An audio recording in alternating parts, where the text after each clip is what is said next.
नहीं है ना, दुश्मन तो पाकिस्तान ही है ना उनका, भारत के अजीत डोभाल साहब का और भारत की सरकार का। तो मुझे बताएं, जब जंग दुश्मन के घर में लेके जानी है, इधर से नेवल एक्सरसाइज होती है, 10 दिन बाद आप नेवी के लोगों पे हमला हो जाता है, तो इससे बेहतरीन में और आपकी जो थ्योरेटिकल डेफिनेशन अजीत डोभाल साहब देते हैं और उसको मैं प्रैक्टिकल से मैं इससे मैं बेहतर और क्या मिलाऊं, मुझे बताएं। आपने इस बात का जवाब नहीं देना कि आप ना दें, लेकिन एक आखिरी पॉइंट, आपको पता है मैं आपको नहीं टोकता कभी भी, लेकिन मैं एक आखिरी पॉइंट मुझे बता दें।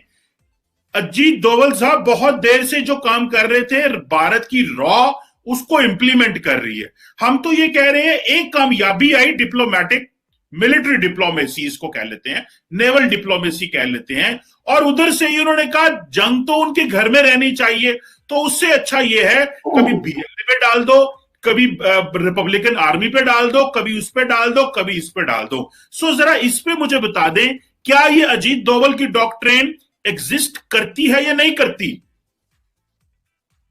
आपके यहां से एक बात हुई थी कि हम परमाणु हमला करेंगे, आपके एक मंत्री ने कहा था, तो क्या परमाणु हमला हो गया? हमारे डोभाल साहब ने जो बात कही थी, उन्होंने कहा था कि पाकिस्तान यदि बाज नहीं आता है और लगातार आतंकी हमले करता है तो ये आतंकी लड़ाई उन्हीं के घर में करवाएंगे। इसका मतलब ये नहीं था। उसके बाद क्या हुआ? उरी के बाद तो सब शांत हुआ, जो भी हुआ उसके बाद एक पीसफुल बात करने की बातचीत चालू हो गई। हम क्यों करेंगे? और बार बार कहते हैं, आप आरोप लगाते हो। हमने तो कसाब को पकड़ा, कसाब को पकड़ने के बाद आपने कहा हमारा नहीं है, हमने बोला ठीक है नहीं है तो नहीं। कसाब बोलता रहा कि मैं उन्हीं का हूं, कसाब फांसी भी चला गया।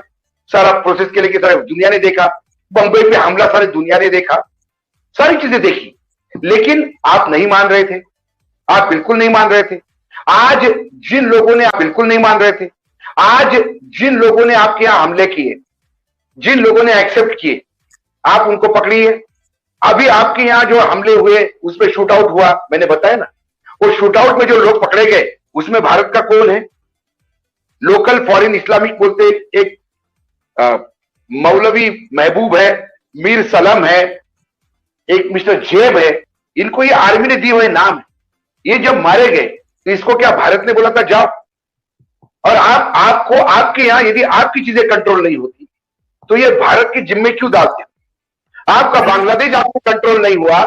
जब बांग्लादेश से सारे लोग हमारे यहां निर्वासित आ गए और हमारे यहां देश खुद स्ट्रगल कर रहा था, तब उस जमाने की बात कर रहा हूं मैं, भारत पाकिस्तान बांग्लादेश वॉर की तो हमारी वजीर आजम इंदिरा गांधी पूरे वर्ल्ड के पास जाके बोल रही थी कि हमें मदद करो, मैं मेरे देश के लोगों को खाना बड़े मुश्किल से खिलाती हूं, इन लाखों लोगों को कहां से खिलाऊं?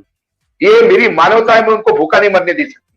उसके बाद आपका बांग्लादेश अलग हो गया, ठिकरा हमारे सर पे फूटा।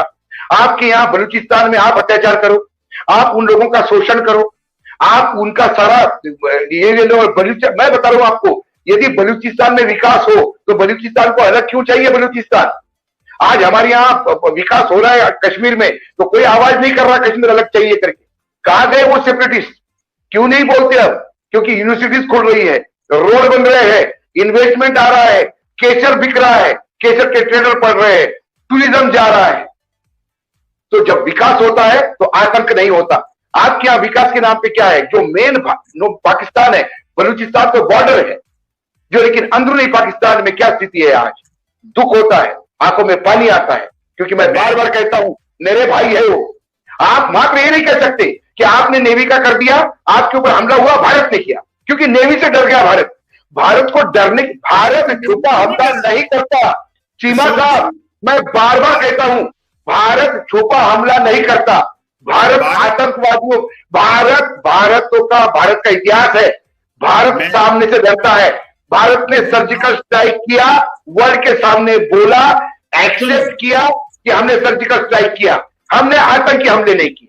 हम छुप के जाके हाथ पे हाथ धरे बैठे नहीं रहते। हमला करता है भारत छुप के हमला करता है तो अफगानिस्तान की सरजमीन पाकिस्तान के खिलाफ इस्तेमाल होती है। भारत छुप के हमला करता है तो कुलभूषण यादव बलोचिस्तान से पकड़ा जाता है। भारत छुप के हमला करता है तो बलोचिस्तान में मुक्ति बेनी को आप फाइनेंस करते हैं, फंड करते हैं। भारत छुप के हमला करता है तो LTTE को श्रीलंका में आप फाइनेंस करते हैं। फिर आप कहते हैं if you will grow vipers at your backyard they can bite you. आप तो हमें मिसाल देते हैं, आपका पूरा वजीर आजम मार दिया उन्हीं लोगों ने, तामिल्स ने, जिनको आप फंडिंग देते थे तमिलनाडु में। आप हिस्ट्री भूल जाते हैं ना, आज की बात करते हैं। जब अब आ गए, बिल्कुल बहुत सही बात, मैं भूल गया था, आपने याद किया। मैं बात करता हूं तो फिर बात तो बड़ी दूर तक जाती है अशोक भाई। नहीं, दूर तक हर बात का जवाब दिया जाएगा चीमा साहब। यू विल ग्रो वाइपर्स, अगर ये जुमला आपको हिलरी क्लिंटन का बहुत अच्छा लगता है पाकिस्तान के लिए, हिलरी क्लिंटन का पूरा इंडिया के हर एनालिस्ट ने, हर टीवी वाले ने ये जुमला ना रट्टा हुआ है, if you will grow vipers at your backyard they can bite you. आपने श्रीलंका में आप कहते हैं चुप के हमला नहीं करता। एक तरफ आप श्रीलंका की सरकार को भी सपोर्ट करते थे, उधर से तमिल को असला भी देते थे, और तमिलनाडु के अंदर नेटवर्क थे जहां पे आप लोगों को ट्रेन करते थे, रेबल्स बनाते थे, जाके श्रीलंका में मारो सरकार को। फिर उन्हीं लोगों ने आपका वजीर आजम मारा तो फिर आपको समझ लगा वो हमसे गलती हो गई, ऐसे नहीं करना चाहिए था, लोगों के घरों में आग नहीं लगानी चाहिए, लोगों के घरों में हमें जो है ना वो इस तरह दहशतगर्दी नहीं करनी चाहिए। उसके बाद ही आपको पता चला, उससे पहले तो आपको पता नहीं चला। लेकिन आपकी मर्जी है, हम आपको क्या कह सकते हैं। छुप के वार तो आप करते ही नहीं है, आप तो सीधा ही वार करते हैं बकौल आपके। मैंने जितनी मिसालें दी हैं उनमें छुप के, उनमें सामने वाली कोई बात नहीं है, छुप के वाली सारी है। बोल लिया, अब मैं बता दूं, बोले। हमारे यहां तमिलनाडु एक राज्य है, भारत का अंग है, जैसा आपका बलूचिस्तान है। तमिलनाडु के पॉलिटिशियंस को जब एक्सट्रैक्शन कर करके LTTE अपना फंडिंग जनरेट कर रहा था तो केंद्र लगातार तमिलनाडु सरकार की मदद कर रहा था। तमिलनाडु सरकार और केंद्र सरकार में अलग अलग पार्टियों की सरकारें थी, इसके बावजूद आउट ऑफ वे जाके कर रहा था। जब बहुत गले तक बात आ गई, जब हमने बोला कि हमारे तमिलनाडु में आके ये लोग एक्सटॉर्शन कर रहे हैं, हमें इनको अंदर घुस के मारना पड़ेगा, तब हमने लंका गवर्नमेंट को मांगा। लंका गवर्नमेंट ने साथ दिया, हमारी वहां पीस कीपिंग फोर्स गई, हमने उनके औकात पे ले आए।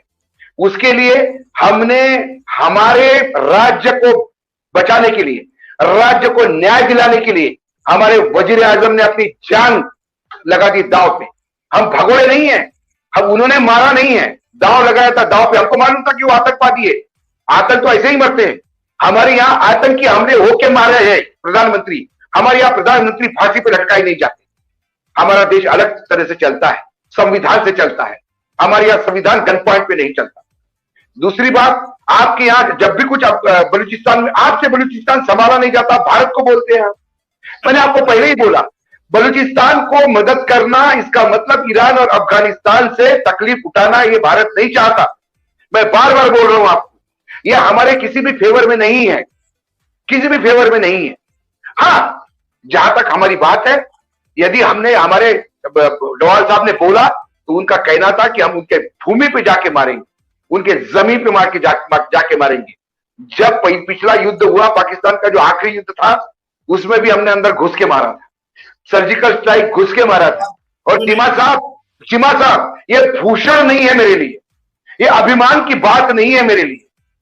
यदि मैं किसी दूसरे जगह पे जाता और मारता तो ठीक है, जब शहादत उधर हुई दिल्ली में ही थी, उनका भी बचपन दिल्ली में गया है। मैं बार बार कहता हूं, दोनों तरफ से आवाम रोती है। इसलिए आप अपना सिस्टम दुरुस्त कीजिए, आपकी आर्मी ठीक करिए, आपके आर्मी का इंटेलिजेंस ठीक करिए, और पकड़िए उनको जिन्होंने ये हमले किए, उनसे उगलवाइए पीछे कौन है। उनको पकड़ा नहीं, उगलवाया नहीं, एयर कंडीशन चेंबर में बैठ के हम पे हमला हुआ, भारत ने किया, इसने किया, भारत ने किया, उधर कुछ हो गया, भारत ने किया। भारत की रट लगा के पाकिस्तान जिंदाबाद नहीं होगा। भारत की रट मत लगाइए, आप अपने जनता की रट लगाइए, जनता का भला कीजिए, विकास की तरफ जाइए। ये छिछोरी लड़ाई, ये छिछोरापन है, ये छिछोरी लड़ाई से दूर हटिए। चले, मैं इसको इसी बात को यहाँ पे खत्म कर देता हूँ। फिर आपसे बातें तो चलती रहती हैं अशोक भाई। मैंने तो सिर्फ आपके अजीत डोभाल साहब का जिक्र किया था, उनकी डॉक्ट्रिन आपको दिखाई थी और उस डॉक्ट्रिन की पाकिस्तान में इम्प्लीमेंटेशन बताई है। और चले, अगर आप नहीं मानते तो मैं उसमें जारी बात है, कोई इस पे नहीं है कि आप डॉक्टरिन कह के उसको मिस इंटरप्रेट मत कीजिए, जो आपको सूट होता है उसके हिसाब से मत करिए। आपके यहाँ के मंत्री ने बोला कि हम एटॉमिक यूज करेंगे, तो हमने उसको सीरियसली नहीं लिया, क्योंकि हमको मालूम थी उसकी औकात क्या है, हमने उसको सीरियसली नहीं लिया। लेकिन डोभाल साहब ने कहा कि यदि वो ज्यादा तकलीफ देते तो हम घर में घुस के मारेंगे। घर में घुस के मारेंगे मतलब आतंकी तरीके से नहीं, सर्जिकल स्ट्राइक करके। हमको जिस दिन आपकी नेवी हमको तकलीफ देगी, उस दिन ऐसा शूटआउट नहीं होगा जी। चीमा साहब, विश्वास के साथ कहता हूं, मुझे मेरे फोर्सेस पे इतना विश्वास है, जिस दिन आपकी नेवी कुछ गलत काम करेगी, भारतीय एंट्री करेगी, भारत को तकलीफ देगी, उस दिन कोई ये फायरिंग करके जाने वाले लोग हमारे यहाँ नहीं, एक गन लेके जाने वाले नहीं। आपका देखिए, ना, ये करने वाले भी नहीं है, क्योंकि हम डरते नहीं। आखिरी बात हमको वो करना है। देखो चीमा साहब, मैं बार बार कहता हूं, जिस दिन आप उन फायरिंग वालों को पकड़ोगे, उसमें से 4 भारतीय जवान निकलेंगे, 2 मेजर, 1 कर्नल, ऐसे लोग निकलेंगे।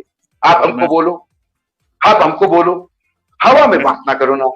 लोग मार के भाग भी गए, आपके लोग मर गए, शहादत के लिए हमें बुरा लग रहा है, और आप कह रहे कि भारत ने किया। ये तो भारत ने किया, तो पल्ला झाड़ने वाली बात है। ये तो जनता को गुमराह करने वाली बात है, पल्ला झाड़ने वाली बात है ना।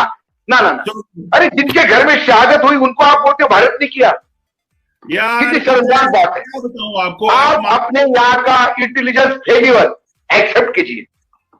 मैं वहां से हाँ देखिए, मैं कंक्लूड करने लगूं। मैंने आपको कहा था कंक्लूड करने लगूं। मैं सिर्फ, आपको पता है, मैं तो आपको ज्यादा टाइम देता हूं बोलने का, ताकि आप अपना करें। मैं खुद कम बोलता हूं।